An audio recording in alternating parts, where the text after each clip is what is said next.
The lord.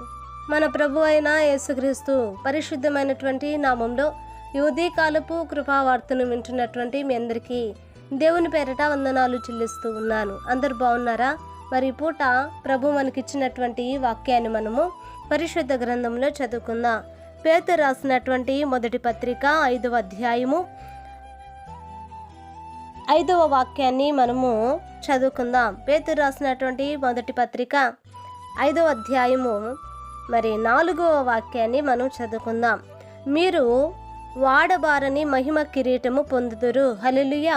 దేవుని బిడ్డలారా, గమనించండి, దేవుని యొక్క వాక్యములో ప్రధాన కాపరి ప్రత్యక్షమైనప్పుడు ఆలోచించండి. ఇక్కడ కాపరి వేరు, ప్రధాన కాపరి వేరండి. ఎవరి ప్రధాన కాపరి అనంటే మన ప్రభు అయిన యేసుక్రీస్తు మన కొరకు ప్రాణం పెట్టి, మన కొరకు దేవుని బిడ్డలారా శ్రమను అనుభవించి, మన కొరకు తిరిగి పునరుద్ధానుడిగా లేపబడినటువంటి ఆయన ప్రత్యక్షమైనప్పుడట మనము వాడబారని మహిమ కిరీటాన్ని పొందుకుంటూ ఉన్నామట. నా దేవుని బిడ్డలారా, ఎవరు వాడబారని మహిమ కిరీటానికి అర్హులు?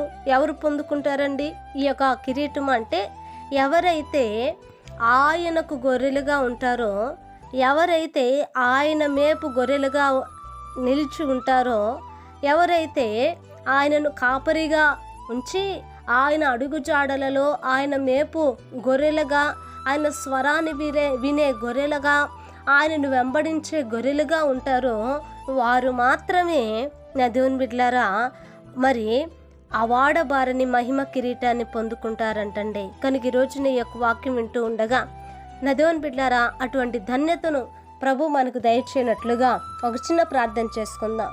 మహాపరిశుద్ధుడు అయిన మా తండ్రి, కృప కలిగిన దేవానికి వందనాలు. ఈ ఉదయ కాలమందునైనా మీరు మాతో మాట్లాడినందుకు స్తోత్రాలు.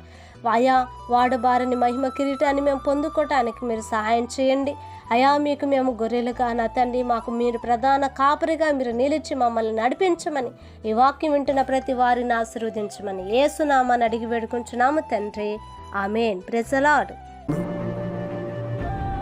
దేవుని కృప మీకు తోడై ఉండును కాక.